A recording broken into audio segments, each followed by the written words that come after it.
everybody. Welcome to Extra Breakfast Live. Woo! Yeah. So, good morning, Matt. Good morning, Allie. Good morning, Jordan. Good morning, Deb.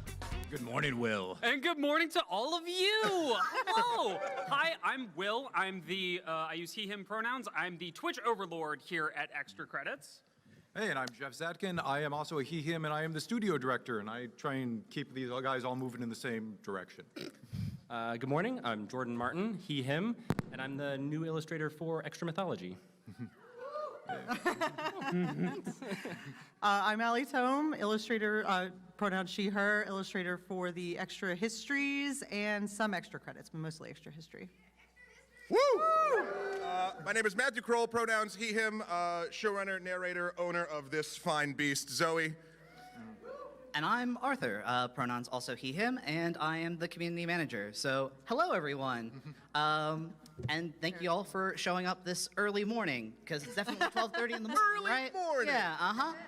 I mean, depending on your inclinations. But we're going to kick things off with a couple of topic discussions, one of which is going to be relevant to a video that's coming out soon, and we're going to give you guys a sneak peek at that. Yes. Wait, Arthur, are we showing something they haven't seen before? Yeah. That the internet hasn't seen before. Congratulations, y'all are better than the internet. What? Oh, But and you since guys, Twitch can't see the audience, everybody is eating Pop-Tarts. That's We right, brought a suitcase full of them through security. Oh my God, we had a drug-sniffing dog sniff my bag of about 280-something Pop-Tarts in a toaster, and the dog seemed very happy about it, so it was a win-win for everybody. He was so professional. he's a good boy. Yeah. So we're going to show you an episode. We're going to talk about some hot topics in gaming, and then afterwards, we're going to open it up to the floor for you guys to ask questions. And if only there was, toast your Pop-Tarts. there's some mystery version of why this toaster is here, so we'll yes, see. we'll find out later. Don't worry, if you've eaten your Pop-Tart, we can also give you another Pop-Tart if the toaster thing is a thing. We got 280 of The them. dog didn't take as many as I thought they would. All right, Yeah. You can't bribe a dog. here we go. I can buy him a little bit. Remember that game you love? That old PC or console title that's long since gone off the market and been abandoned by its creators? That game from a company that went defunct 15 years ago and won't be brought back to life anytime soon?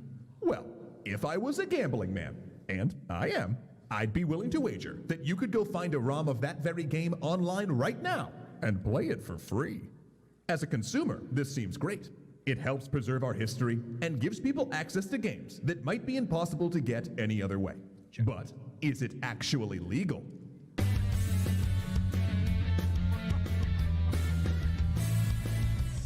To answer that question, we've brought in Ryan Meyer, an intellectual property attorney at the law firm of Dorsey & Whitney, LLP. Ryan has experience in helping clients protect their intellectual property, or IP, such as copyrights, trademark rights, and patent rights, as well as defending clients who've been accused of infringing on others' IPs.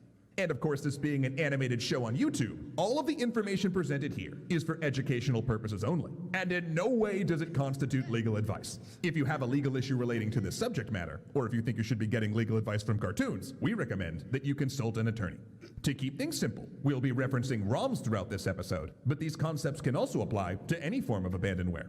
Now, to figure out what a person can legally do with the ROM, we first have to think about who owns the IP rights for it. And in cases like this, we're mostly talking about the copyright. So we'll focus on them. Though to be clear, if you were, say, planning to lift just a game's engine, things like patent law could come into play. Now, copyright is owned by the author of the work, such as a development company that hires employees to make a game, unless the author assigns the rights to someone else or dedicates them to the public domain.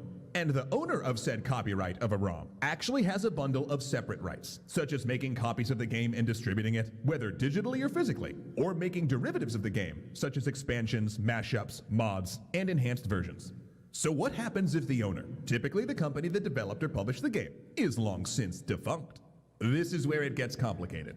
Yeah, right here, like it wasn't before. Because even if the original creators went out of business, it's fairly likely that they sold their IP to someone else when they closed up shop. And sometimes companies that have otherwise gone out of business can exist for years, doing nothing other than holding on to IP. So any unauthorized use, reproduction, distribution, etc. of a company's seemingly abandoned game often still constitutes infringement. Plus, it can be difficult to know if and when an IP owner will decide to begin actively monitoring infringement and enforcing its rights.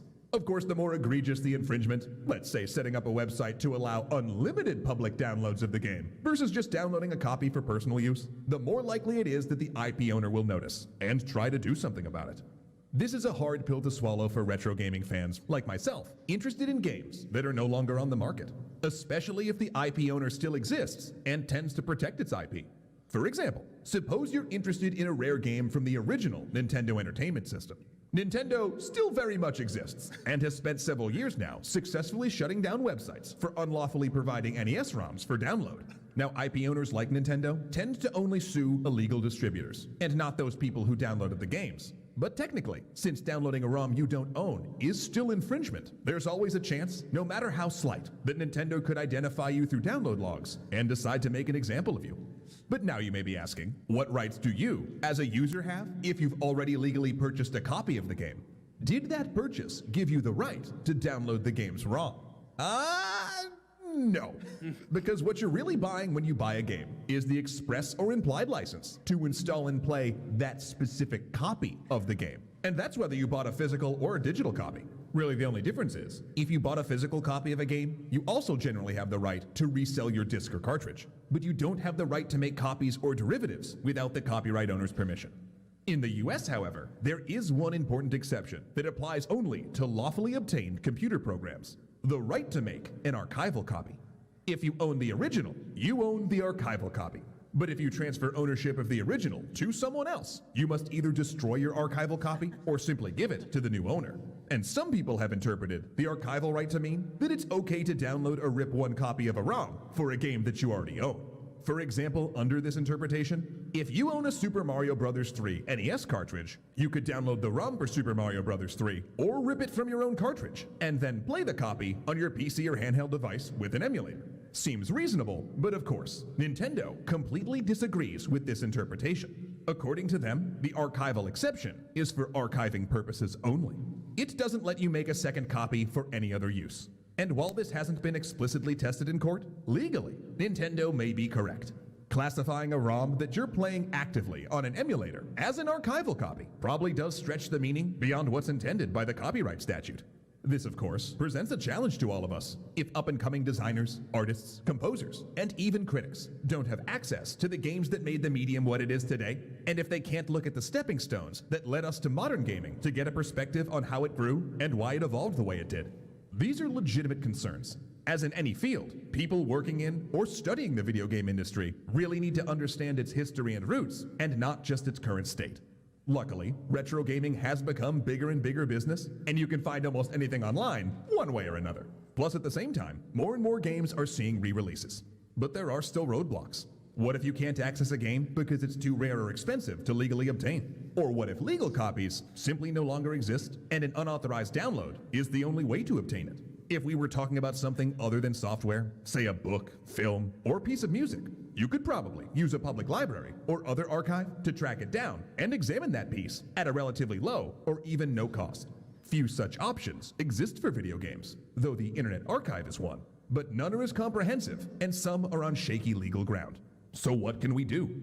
Well, one solution that gamers can pursue is to call their US legislators and ask for the copyright laws to be updated to better cover video games, particularly abandonware, because even some slight changes of the fair use or archival provisions could give users access they want to games while still protecting the rights of IP owners. Because if we don't find a reasonable legal way to archive and access video games like we do with other media, and their copyright owners don't keep them available, we run the risk of losing some games and parts of our history forever.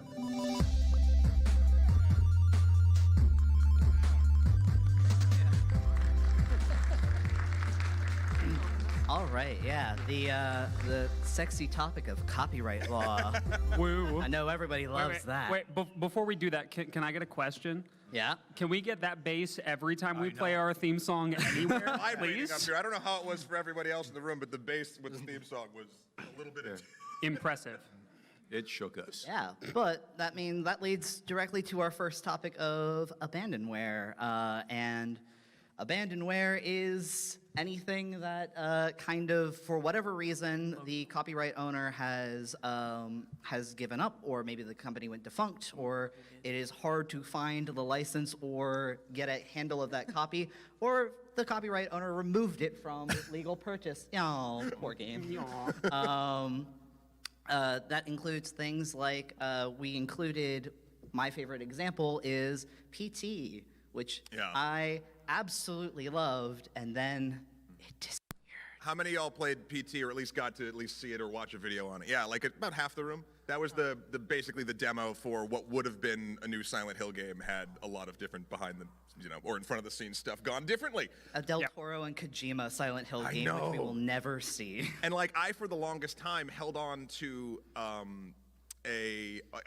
you can upgrade the hard drive in PlayStations, I'm sure you all know, and I was definitely full, but I stayed the course and didn't for such a long time because that hard drive had PT on it, and I was like, I can't get this anywhere else, and you can't you couldn't re-download it.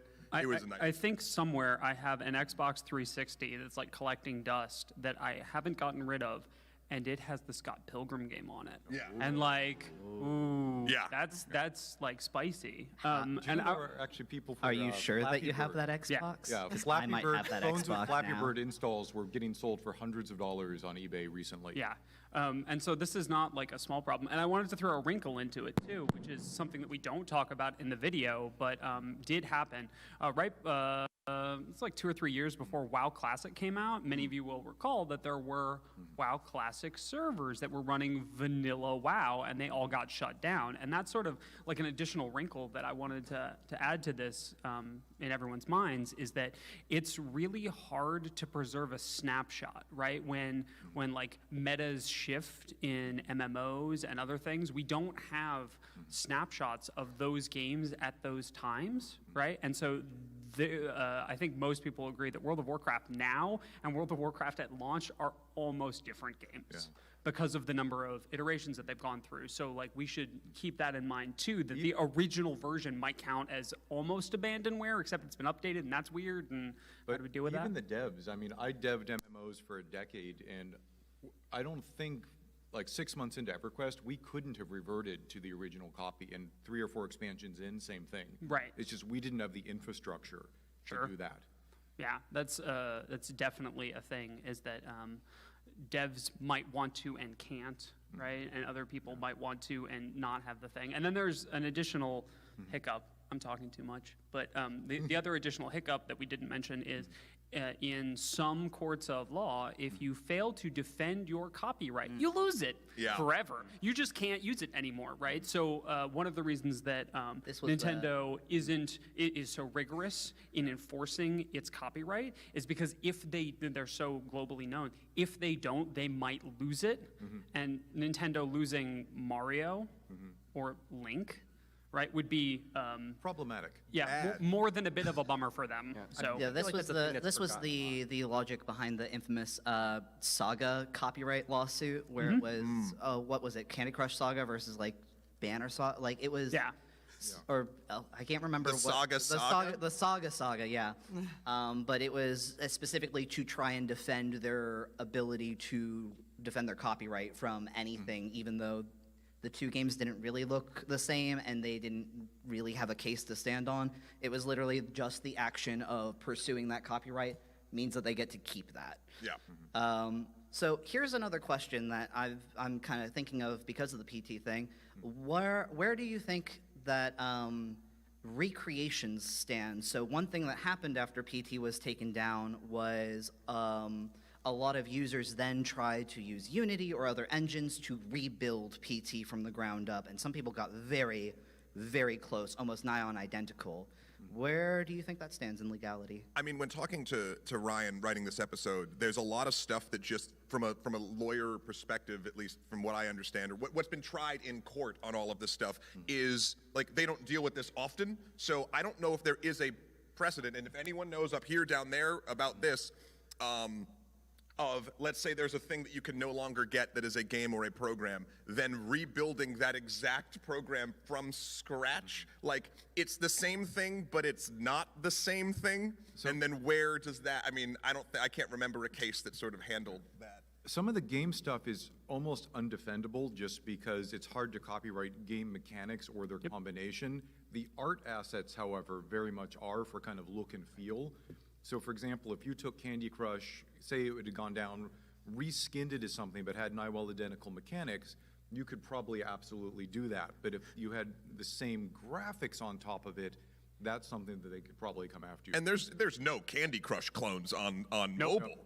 Well, Not one.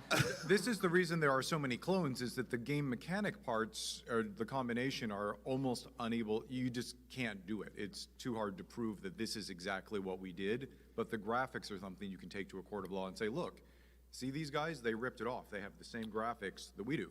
And fun fact, this actually predates the video game industry. It applies to magic tricks as well. You can't actually copyright a magic trick. You can copyright a performance. So Teller of Penn and Teller, right, is in my opinion, a master magician, and I love pretty much everything he does. But he does an illusion with a rose, and someone else duplicated it using a different method, and Teller was able to sue in court and say that the artistic expression of his pantomime that went along with the trick, like the fundamentals of the trick where he uses a rose's shadow to cut the rose, that the artistic expression around that was what he had copyrighted, and that stood up in court. So this is not particularly unique to games. It just impacts us the most because it happens with games. I wonder if, yeah, like that. but I wonder if that then is the precedent, right? Like, if it's the artistic interpretation or like the what is the, I mean, kind of the feeling you get when seeing it or perform, like, or like the not the process, but the, I guess, emotive response of you and the person, that is something that if it is duplicated, then I guess that might be that. I mean, what is a video game but a very complex magic trick?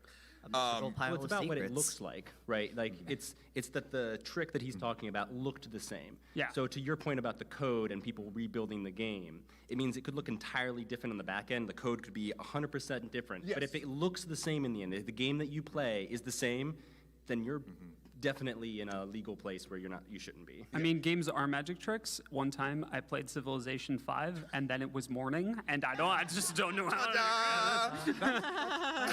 Oh, So, Time travel. I thought it was a magic trick, my bad. in talking about these disputes between corporations, we also need to talk about something that Rian Johnson kind of revealed, a magic trick that he showed off.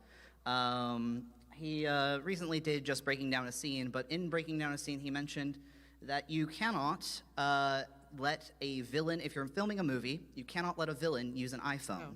Apple won't let you. Quote, Bum, Apple bum, won't bum. let you, Yeah. is an interesting sort of side piece about, like, we'll get Correct. into what that kind of means, because we actually don't know. This is an insight into that sort of structure of Hollywood that we were not aware of, at least before. Well, we have been tangentially aware of it because most famously, people usually. Thank you so much, Allie. You're a treasure and a delight. I don't even know who you are. So one of the most famous examples of this is the way that the American military interacts with Hollywood. And if you want to get money from the military, you gotta show the military in a positive light. They don't like it if you tell people that, or like show them in any sort of morally gray area. But we weren't clear either. Like, that obviously makes for, like, well, I guess that is equipment too, and sort of an infrastructure. Equipment. They But, like, usually use equipment or give grants or money to certain productions. That's how Michael Bay gets a lot of his money for his explosions. Sometimes they'll even use armed services personnel as like extras in scenes where they need a whole bunch of people in uniform. If only we had a whole bunch of people in uniform who are used to taking directions and are all conveniently in the same place. So it works out Or well. happen to be able to drive a tank or fly an airplane or move an aircraft carrier, things most people don't know how to do. Little things, Right. yeah, Which is- simple little things. Which is a totally like neutral Yeah. thing. It's just an aspect of the industry. So seeing things like Apple also does this is not necessarily surprising, but it does raise the question of how do you feel about brands kind of having that control over their visual representation in media, in movies in this case, but also games as well. Games get sponsored. I mean, I mean, and we all know product placement. I mean, that is nothing. I don't know what. just tastes better for some reason. No, I mean, What a beautiful mug you yeah, have. no, even like, I mean, how many people here have seen Wayne's World? Right? I mean, that was the first time I remember as a viewer, like being like, oh yeah. I was very little at the time, but I was like, they do this all the time, and like ever since Wayne's World, I've always been like on it because yes, and it's the choice of a new generation. Like it's very that 10 or 5 minutes. For those of you who haven't seen it, Wayne and Garth basically, they can take what should have been a movie's worth of product placement and run through it in about 1 minute of very obviously, yes, I do drink, Pepsi-Cola. They get like one of them gets a headache, and they're like, here, take 2 of these. Nuprin, little, yellow, different, and it's like, it's a fantastic scene. It's where I first sort of noticed this. Yeah. I think I first sort of noticed it, and there was a movie that was, I can't remember the name of it, but it was futuristic Logan's Run, but different.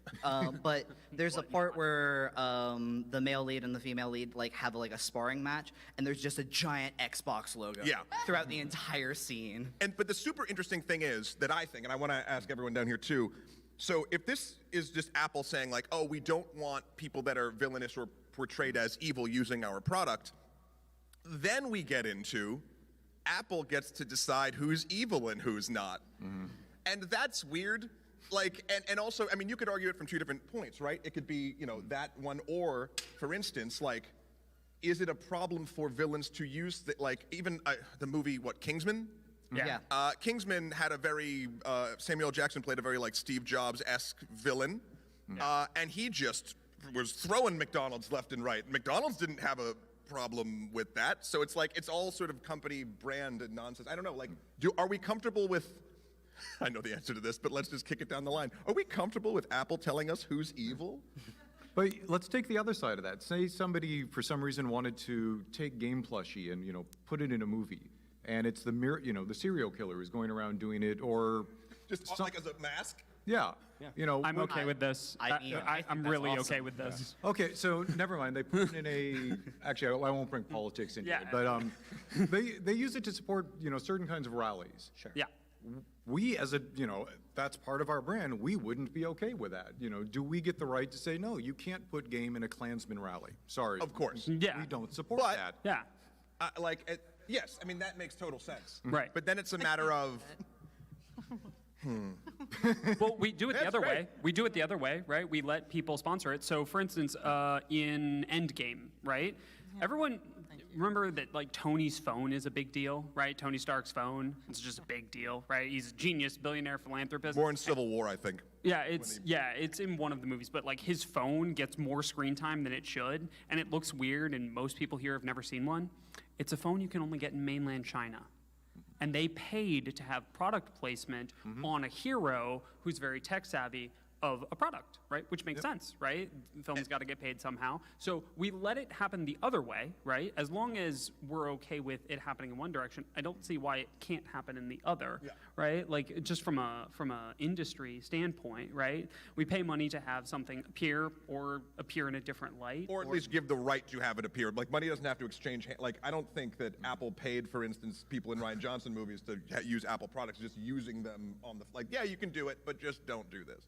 I really want like Dr. Evil to ask Siri something. Like just like yes. Like that's all I want now, right? Freaking sharks with lasers.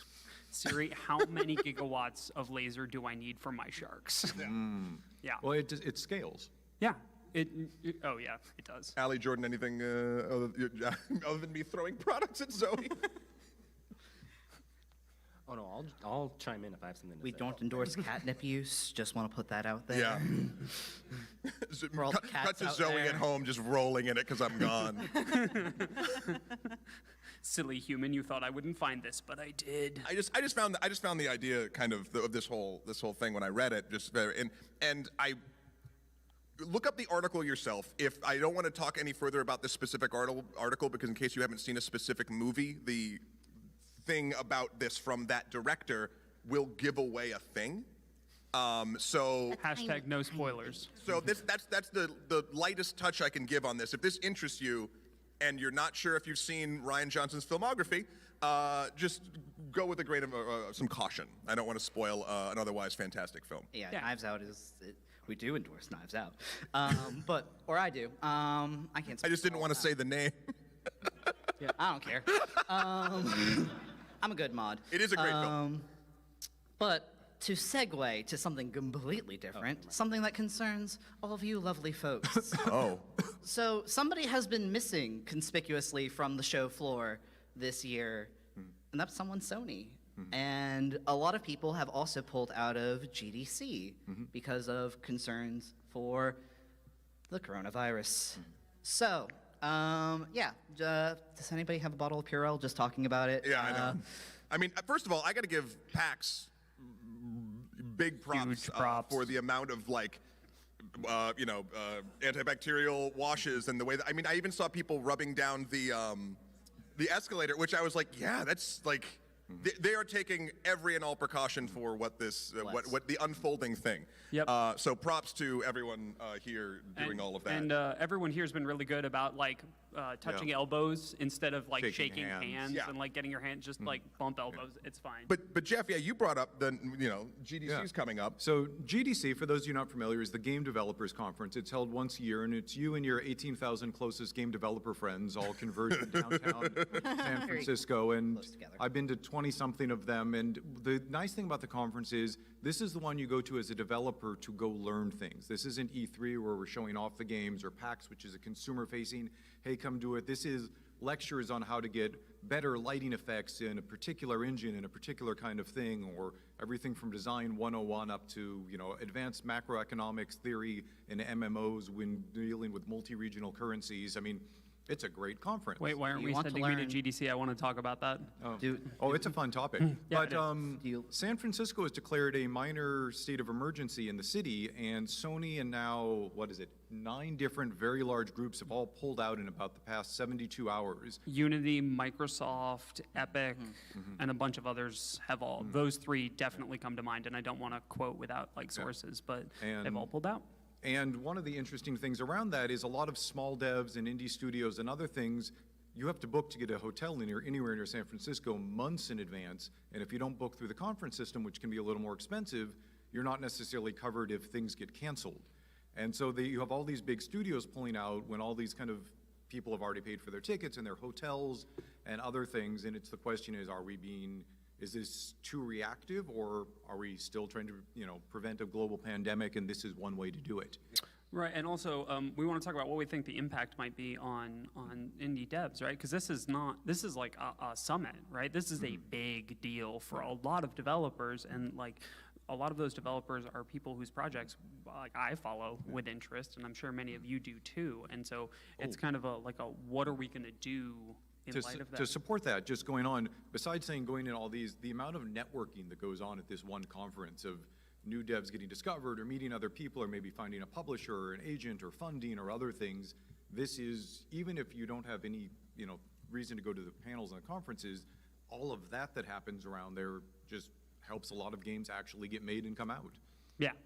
I also do want to just throw out that we're not trying to panic stoke or anything like that. We actually one of our writers lives in Hong Kong. The writer for Extra Robert History, Rath for Extra History. Yeah, Robert Rath, and just released an episode 2 weeks ago. Yeah. About talking about what living in Hong Kong with the virus is like, and ultimately it's yes, be safe, wash your hands, use Purell, cover your mouth when you sneeze, for the love of God. Don't lick people. Don't lick people. Wait, hold on. But- Why was that on the list? Why wasn't that assumed to be on the list to begin with? Listen, I've been in a lot of Why did we airports for put the me last next couple to of him? days. Help. We're gonna- I've seen some stuff. Is that a no licking? Yeah, don't lick. But PSA. I mean, but you'd feel like it's self-explanatory, but sometimes you have to put the warning you on. just don't know sometimes. But also the death rate has been Like he doesn't know it's going. They don't know it's coming. For those of you who can't, Surprise. It approaches. for those of you who can't see on Twitch, some of this is getting live sketched by our artists, and it's amazing. Yeah. She is the best. Oh, gross. Oh, we're going this direction? Okay. Alley Y. But the casualty rate is at about like 2%, which isn't still in line with most flus. This isn't something that is extremely out of the norm, except for that it's happening concurrent to normal flu season, which puts a strain on public health resources. And we still don't know all of the details. Like there's still a lot of debate over whether it's droplet or aerosol carried. I get really into this. I used to work in a medical lab, so. But also, as we should say as well, just like the video said, no legal advice. I don't know if you can tell, but none of us are doctors. Nope. Yeah. Worked in We a make medical lab, cartoons on not the a internet. doctor. So, And yeah. even don't take us hate. This isn't us hating on GDC. This is just a real question. It's, You have yeah, let's bring it back to the actual question. You have a really for game development. Yeah, a really big conference that's been around for a long time, that is one of the standards of the industry, and they're facing this weird decision of they've had all these big exhibitors pull out, and what do? You know, do they keep it going for all the people who've kind of invested and have their flights and hotels and everything? Do they say, oh, wow, there's a lot of people pulling out, should we cancel? Is there a health concern? These are things that don't actually have a correct answer because nobody really knows. And for the record, GDC's last public statement on the matter, and I looked last night, so if they've released something this morning, I do apologize, was that they were instituting PAX levels of hand sanitizer every 3 feet instead of every 6, and that they were going to help people, prepare for. Just and it watch being the whole convention in hand sanitizer. Just you walk through security and you just T-pose, and then they just mist you with Purell from head to toe, and then you kind of like walk forward and stand on a lazy Susan, and they spin you so you dry like a helicopter. Yeah, fun fact, you can use Purell as hair gel. What? Maybe don't. Yeah, don't listen to Jeff. I think the purple comes out if you do that. Don't. No. We are also not professional hairstylists. Yeah, there's a lot of as things we evidenced. don't do. I think the thing that I think about it, and I've been thinking about it for all these subjects, whether it's copyright, or the Apple, or what GDC is going to do. I think it's really easy to look at big companies as the bad guy in these situations, when a lot of times, like copyright, they're doing what the law kind of requires them to do. Yeah. In this case, they're doing what the best thing that they think to do, right? Whether it's actually the right option or not. Yeah. As one of my lawyer friends pointed out, man, what's the liability for knowingly sending people to a conference when there's the coronavirus going on? Yeah. And I mean, that's a really good question. I don't know the answer to that. And we've seen a lot of, I think one of the reasons that we wanted to talk about this is we've seen a lot of those AAA studios getting vilified, right, for that, when sometimes maybe we take a step back and say, like, hey, that's understandable as like a maybe don't. Yeah, because, a couple people coming back sick to a studio, and studios are usually packed. There aren't a lot of room at game dev studios, just having been a game dev for a long time. One person in the office gets sick, it spreads. You get a couple people, you could get, if somebody came back to Rockstar in San Diego sick, you could have 500 or 600 people all come down with something from one person going to a conference. It's all part of that open workflow thing. Yeah. But yeah, all right. I'm getting depressed talking about this. Yeah. Can we not? Can we? Just look at the no tongue, and Jeff's not a doctor. Yeah, those are. Those are really. Yeah. No, we can, It looks moist and like no. Please don't say Say that. Say that word. Why? No, I'm good. Going off the rails. Arthur, put us back on the rails. I don't know where the rails are anymore, so I'm gonna leave all of you on the rail. Ooh. That sounds worse. But That's like did you twirl your mustache when you said that? my 2-day-old mustache. But so we are going to open this up to Q&A. Whatever questions you gotta ask About these feel- topics or others, and of Yeah. course. Please. So, I should probably Step explain while people are forming lines at toasters to maybe get a Will, freshly toasted thing. What So, is that toaster for? That toaster is for toasting your Pop-Tarts. Also, But there's a twist. But there's a twist. We will only have until your Pop-Tart is done to answer your question. Bum, bum, bum. There's napkins. It will be, of course, hot when it comes out of the Pop-Tart. I did a lot of testing to see how long it takes for the Pop-Tarts to come out on the settings. He was and then the very first time I excited did it, about I this. hadn't cooked a Pop-Tart in a while. I was like, oh, yeah, we should probably have napkins for people to put them in their hands. Always test your games. yeah. Always test your toasters. Also, if you don't feel comfortable getting up in front of a microphone and asking a question, you can also tweet a question at us right now, and Arthur will check those as well. I will do the best impression of what I think your voice sounds like. That, don't do that. For those at home, I am also monitoring Twitch chat via my phone. Someone already, for instance, wants to know where do we stand on pancakes versus waffles, and the answer is yes. Yeah. Pancakes are Obviously. superior by all Yeah, counts. French French toast. Yeah, never mind. French toast. I'm sorry, I was about to fight for pancakes, but French toast is the answer. Oh, Okay. I thought the question was for like if they're fighting, because I Thank would, you right, for I would yeah. go showing waffle me the in a error of fight, my 'cause way. Waffles are tougher. Like Yeah, they're- right. they have a harder shell. Though Uh, frisbee- More surface area, more nooks and crannies. Oh. Yeah. Okay. We've gone too Team far on waffle. this. I mean, waffles are definitely, the spreadables on a waffle is nice because you can get them, you can lock it in. You can get more you all see butter what I per do? square inch Do on a you see waffle than you this? can on a pancake.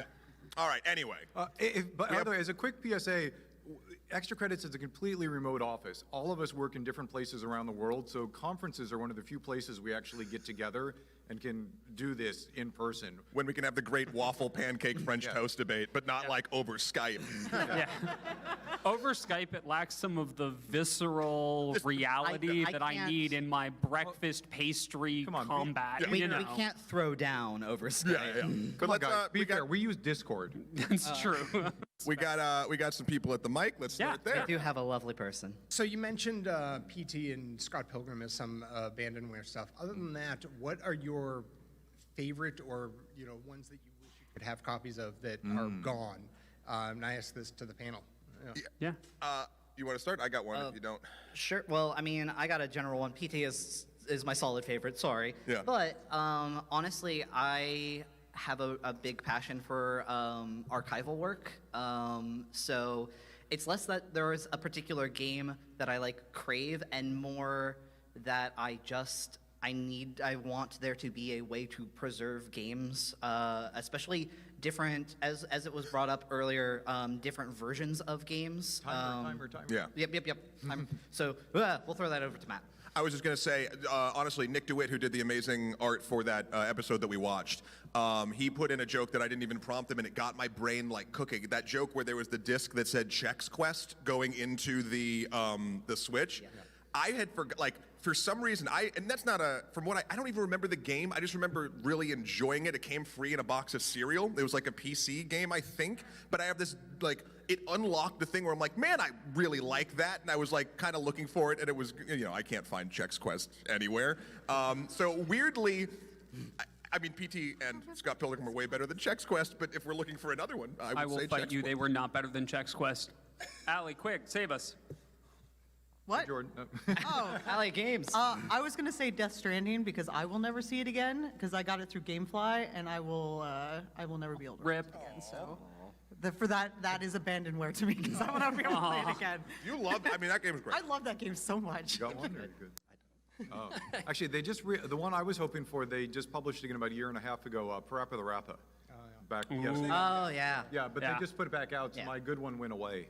Yeah. I have this huge Steam library. I try not to lose my things. Yeah, I'm gonna go with Chex Quest or like the breakfast cereal genre, right? Because like for real though, a lot of people got into PC gaming through those demo discs, right? Those are foundational for so many people, and one of the reasons that we care about Abandonware is we want to be able to point to the things that influenced us, and if I can't do it, There we go. Thank you. No, it's yes, It That's popped. for time. Thank you very much. Oh, That hit me. Yeah. first question.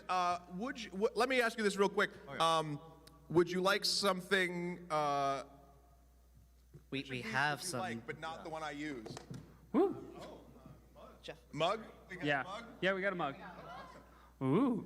Okay, and while we're distributing that, next question, please. Yeah. A mysterious white ball. It's a mug. It might be a mug. All right, sorry. Hello. Hello. I'm not as much of a question, but he's disappeared on me. But Jeff, thank you very much for EverQuest. It was amazing. I spent so much time playing that game. But I guess I do have a question to follow up on that. Do I have to push this before my question? Yeah. It's just the answer. Oh, Okay, I starting didn't know it was for the our whole thing. side, Okay. What does it mean to you that like the Project 99 servers and all these old servers are starting up again and just Yeah. yeah. Sorry. What is what? I don't know, Project 99. Project 99, and like they restarted these servers from way back when. Yeah. And, yeah. What does it mean to you? It's really humbling to have a game that you work. That was my first commercial game. I was person 7 or 8 or something on the EverQuest team. It's hard to know. We were a really tiny team of devs. I think 23 people was the total dev team by the time it shipped. And that, that's not counting customer support or the other group that came around to help out. But when we made that game, there was a ton we wanted to keep adding. We just didn't have the people or the time to do it. I think we crunched the last year of the game just to get it out because we were all young and stupid and really wanted it to work. And we loved it. But watching people, there's a certain amount when you make it yourself that you love it. But it also, in some ways, it wasn't ours to love. It was ours to make and hand out and see what people did with it. And having such a great response and kind of that people wanting to rebuild and recapture their old experiences is just humbling. And it's really fun to watch. And I have a whole bunch of friends that really enjoy that kind of stuff and have gotten back in. I can't do it, though. Going back to stuff you worked on and you crunched on for that long, it's just really hard to play it for fun. Yeah. And it's sad. But Yeah, it's also kinda same. true. I tried to play Project 99 a couple years ago, and I was like, I just can't do this again. I will Yeah. get sucked in. Well, I'll either get sucked in or the grind would just kill me. Yeah. But anyways, thanks. And how many people in here have played EverQuest? It's an egg. I mean, I did, but yeah. I think this audience may be a little young. Yeah, I know, yeah. Played EverQuest. Thank you very much. Also, same question to you. I'll take a mug, I guess. Yeah. Oh, wow. We're Wow. doing mugs all the way. Mugs are going. And while that's happening, next question, please. All right, so Is your we're at extra breakfast, so I figured I'd ask a breakfast question. Beautiful. Yeah. Good man. What is the best breakfast chain, and why is it Dunkin' Donuts? Whoa, Boston! Dunkin' Being from Donuts, I okay. do actually agree with Dunkin' Donuts, not because we're in Boston, but because it's the only place where I can get either an egg sandwich or a donut, or if I'm feeling greedy, both. All right. Sweet and savory. All right. I would say, and this is weird because it is not because of the food, because don't eat the food. Oh. Denny's. I was thinking Denny. Okay, Because the food, look, the food's fine. There's nothing wrong with it. But I just have such wonderful memories, high school, college, being there until breakfast time, the 24-hour Denny's. I grew up in New Hampshire, and then I went to school in Massachusetts, so like around this area, where it was just like, oh, you find the 24-hour Denny's, and that's where you go, and you can just like hang out and do whatever. And like they hated when you just ordered a cup of coffee forever, but you could do it back then. So yeah, that's mine. Next. Just to add on to the Denny's thing, I've never willingly gone to a Denny's. I have ended up at Denny's. Oh, yeah. No one goes to Denny's. I'm pretty sure they use Denny's for gastrointestinal research. Yeah, well, they could have definitely used me back in the day. Quick, we're running out of time. Go, go, go, go, go. Lightning round. I'm going to be super normal and say Panera Bread. I used to work there, and I used to like pack bags of quiches All right. and take them home with Yeah. me and eat them for days. I think I'm gonna say Cracker Barrel, just because there's always one. Like if you're traveling, like when we were first married, traveling a lot, and But breakfast whenever you at want to Cracker stop, Barrel? there's good. one at that exit. And there's rocking chairs. This Yeah. really shows regionality. Are we up? Like, We're up. We'll start at the other end for the Okay. next one. Okay, cool. Yeah, great. Sorry. Would you now like to choose a Oh, great. there we go. Yeah. Our Lord and Savior Zoe. Yes, of course it was. Next, your question, please. So I was wondering what responsibility game developers have to preserve their game experience for the long term, because I was thinking about how like the music and GTA titles are starting to expire. Yeah. So if you download Vice City now, it's not the same experience you had like 8-10 years ago. I have like complex thoughts on this, and I want to tackle it first. Was that sorry? Was that the okay, whole? Is that so- Yeah, that is okay. exactly the whole question. So I think that's this is only a problem with downloaded titles from this era, right? I can boot up, if I ever really want to hear that one song, you know which one I mean, in Tony Hawk 64, I can plug in Tony Hawk's Pro Skater on the N64 and hear that song whenever I want, and no one can stop me because I have a cartridge, right? As long as you have an N64. Exactly. As long as I have a working N64, but like, I think I might be able to acquire a stack of them. I think it's really important that we focus on that, and that I would really like it if we, this kind of goes into the abandonware legislation thing, if we allowed game studios to incorporate more into the sort of the copyright of it, right, including music and other things to preserve that, because I do think it's really important, right, because that music is part of the game, right? Anyone who's ever tried to play a game without music that should have music, right, or without sound or without art or whatever, those artistic elements are a fundamental part of the game. They're part of it. So like keep it the same. I think it's really important, and I really wish devs, bigger studios that have the means to do so would do that. Yeah, especially something like Rockstar, they know their game is going to last a while. Right. Yeah, it's a tricky one because sometimes on licensing, you can't get people to extend the license past a certain standpoint, and some of them don't want to renew. Sometimes it changes on who owns within the proper. You've been timed. We've been timed. Same question to you, good sir. Zoe, please. Ah, there we go. It's Mug 2, Zoe 2. Who will win? Bum, bum, bum. Yeah, game might have a comeback. Your Hello. question. Hello. Quick, I love your Obviously, jacket I love so all your series, and I especially love your analysis of video games, but I was wondering if you had any plans to do the same for more board games or RPG, extra board games, something like that. You speak in my language. Yeah. We do have a couple of episodes on tabletop games that have been written by Eddie Webb, Yes. writer for Vampire the Masquerade. Way back in the day. But Way back yeah. in the day. But yeah, and now Pugmire, which is the, I don't know if anyone's played Pugmire, if anyone. D&D with dogs. Yeah, Pugmire is Very phenomenal. If good. you haven't checked it out, please check it out. Thou shalt be a good dog. But yeah, Yes, the short answer is, Yeah, showrunner. yeah. Do we have plans? The short answer is yes, but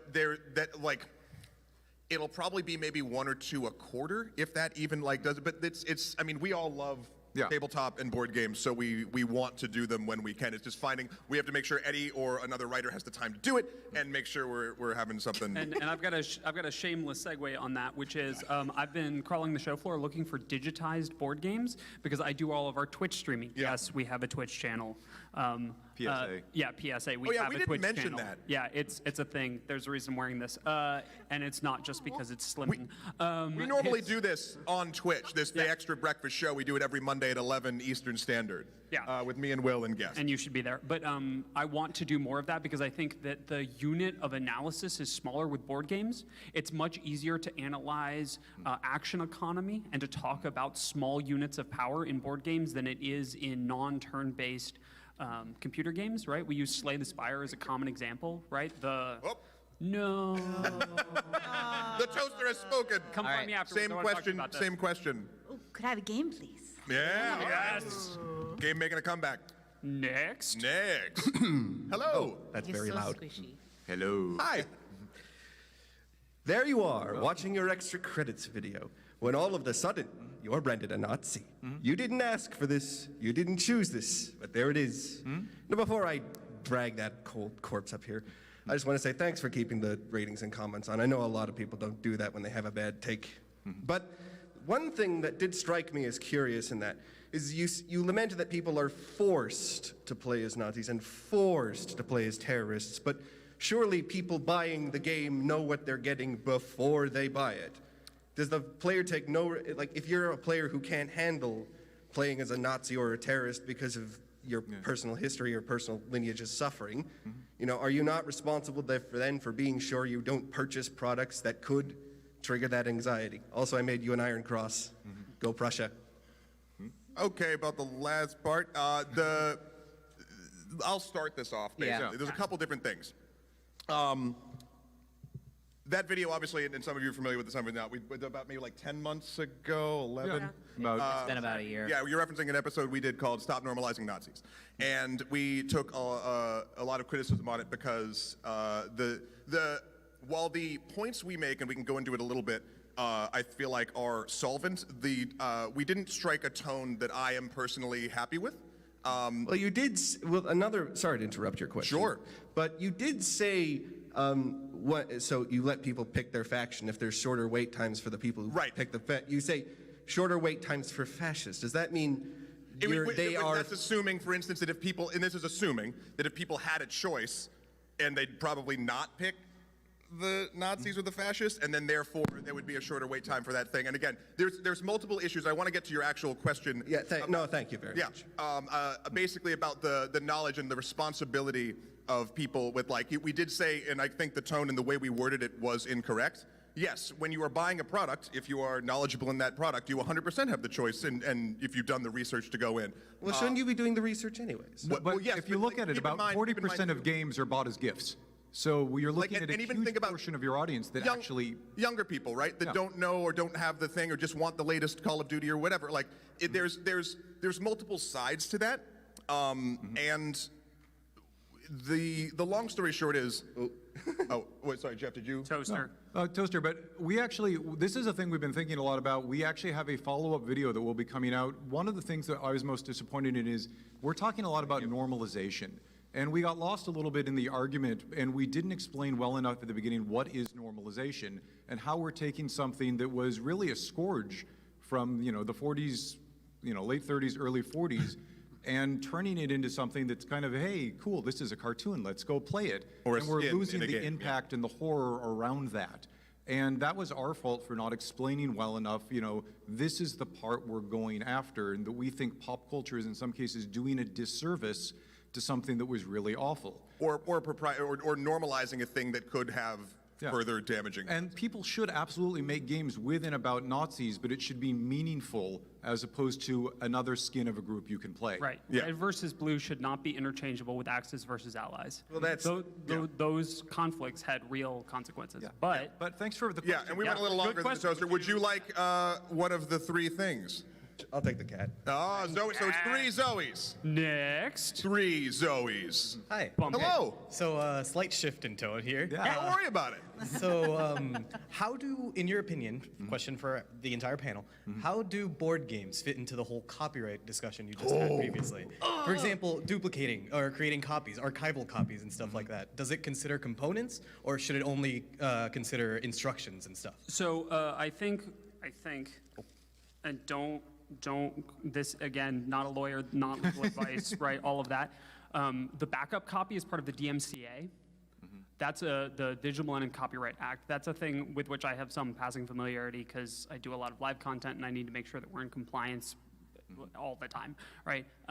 That's different than with board games. Board games would be covered more under like physical media, like copying a book out of a library, I believe, but you should 100% do more research on that. I personally think that we should treat board games like books, other art objects, and preserve copies of them in places that do that. Library of Congress should have a board game library, hot take, right? Like, that's a thing, right? Because those are objects of art and learning which our culture has produced, right? We should preserve them in the same way as anything else. And yeah, that's my take. I would say just to not clarify, but to finish that thought kind of, I did some work in the board gaming industry, and I would say everything that we said about, to kind of more answer your question, everything that we said about copyright up here about video games basically applies exactly to board games. From what I know, again, I'm not a lawyer, but from what I know about the board gaming industry, it's basically the same. Yeah. You could legally make a game that's exactly the same as another game as long as you don't copy the rule book, because the rule book is copyrighted. Because it's art. Because because it's writing, right? I can copyright it as a book. But if I make a game that has the same rules, as long as I don't copy the actual wording that I used in the rule book, I could actually make a game exactly the same. Again, except for the artwork. That might be art. Oh, that timed out almost all right. Toaster. Thank you very much. Same question to you, sir. Game plushie, please. All All right, I will get you that game plush. And as a quick note, while the next person's walking up, there's a museum called the Strong Museum, which actually preserves video games, video game culture, and a lot of the dev notes around them. And it's a physical museum. They got a huge grant, a big installation. So if you Google Strong Museum, S-T-R-O-N-G, that is the Video Game Preservation Museum. So, I was just going to say we'll do one more question. I'm sorry for everybody who's waiting in line. We're running out of time. So one last question. I bet we could get two for the two of them. Well, hang on, because afterwards, we do still have some merch to give away. So afterwards, we'll ask some questions to all of you lovely folks. We'll just have to do quick calls and stuff like that before we have to take off. So But we're also going to be hanging out. If you we'll have be hanging out for questions, actual any we're actual not going to questions. vanish We'll be into around for a bit. smoke like With extra the Baba Pop-Tarts. Yaga. Yes. Yeah. Anyway, sorry, hello. Hello. What do you think is the best video game of all time? BioShock, done. The question was, what do you think is the best video game of all time? I'm You're sticking with my We have Bioshock. to we have to start on this side? Yeah. Oh, boy. Go for it. I mean, I can save you here. Do it. Hollow Knight. 100%. I am in love with everything about that game. It is just a beautiful expression of like art, and they hit so many emotional points with bugs and music, right? And it's deep and engaging, but it still helps players who are new to the genre into it, and I will be playing it like once a year forever. It has impacted me greatly.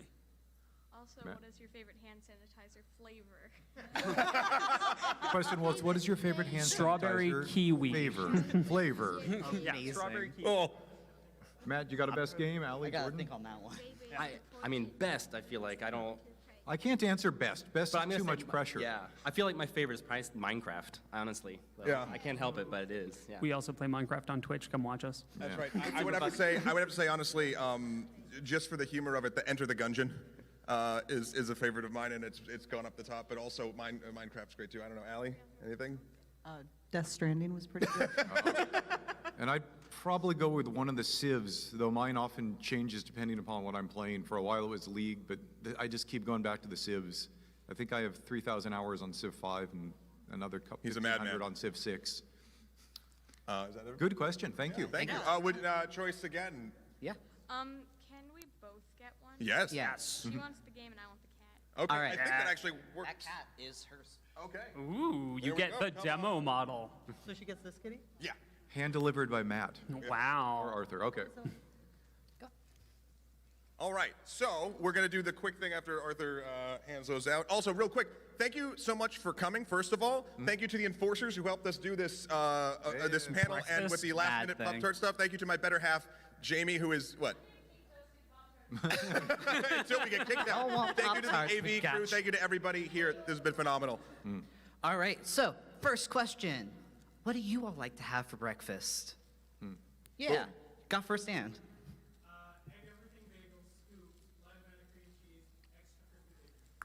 You're the best person. Specific, and I love it. What would you like? So we are out of Zoe's at this point. Game All closed. right. All right. Next question. While Arthur's doing that, before we have, what time is it? Oh boy. We could do it sprayed round. Yeah. You got it? What do people like to listen to music in the morning? And what music? You. Huh? Oh, nice. Oh. Wait, what was the I like answer, Arthur? Also, my favorite person. Okay. What would you like? The answer for Twitch stream was Ico music. Mug? I think that's okay. Yeah. We have one mug left. Yeah, and this will be the last. We have one mug left, so sorry to the last person who answers our final question of the day. Final question of the day. What's your favorite extra credits episode? Self-promotion, I guess. Yes, gentlemen.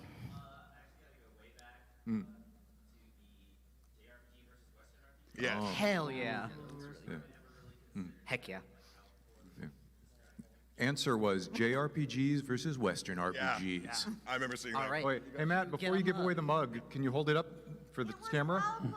Yeah. It was always Walpole. Yeah. Okay, that went faster than we thought. We actually have, I hate to make everyone stand up and sit down. We could probably take one more question. Or if you just want to raise your hand so you don't have to get up. And check Twitter. I'm so sorry. Check yeah. Twitter. We'd let Twitter do one. Oh, we'll start. Yeah. We're on the second row. Oh, second row? Yes. Up first. Oh. Yeah. Yeah. So actually, as a Twitter, we got Instagram, we have Twitch, we have Facebook. And you can I think find all that's of it. those on our brand new right, website. I was YouTube, about yeah. to say. And YouTube, I mean, we're mainly on YouTube. That's true. I guess that counts as social media. That's where we live. Yeah. But if you want, Yeah. yeah, if you want a really easy one, go to extracredits.site. And we have a brand new website, and the landing page on that lists Which all Jeff of our built. social media going all the way down for everything.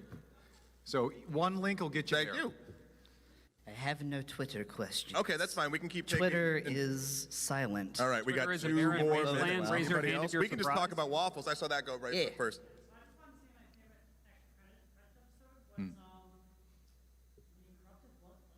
Yes. Yeah. World of Warcraft epidemiology. And that's been Very showing up in relevant people's these days. Yeah, that episode. Was so good. And I don't know. I remember hearing about that story before we did research for it, and I'm just like, it's nuts. I don't know if everyone has watched that one, but it is basically the blood plague due to I'm trying to remember because we do so many of these. It wouldn't come off Hunter Pets. When they left a raid boss, right? There was a huge debuff that basically was supposed to die in the specific area. They forgot to clear it off pets. The pets brought it back to the city, and then it was a disease. It infected and went from the pets, spread through the city, and spread like a real-world plague through the entire server, was killing people. The devs had to eventually wipe things to get it reset, and real-world disease tracking organizations used it to actually track how people panic and do things during outbreaks and plagues, and use that as vector studies. And it was amazing. Yeah. It's a Very great cool. episode. We Go should watch make it. we should make a medical playlist and just should. have all of our medical history and the one Warcraft episode Yeah. on it. Real quick in our last minute, I want all of us to stand up so we can take a picture with all of you sort of in the background, if you're cool with that. Y'all cool? Here, let's do that real quick. Sweet. Oh God, mandatory stage selfie. I know. Got to do it. You all can see my. I'm going to try to. I'll do. Oh yeah. Okay. Everyone get in there. Okay, thank you very much. Hey, everybody, thank you so much for coming. Have a wonderful PAX. We still have Pop-Tarts if you, for some reason, want more. Yeah. Please take the If you Pop-Tarts. have questions or want to talk with us.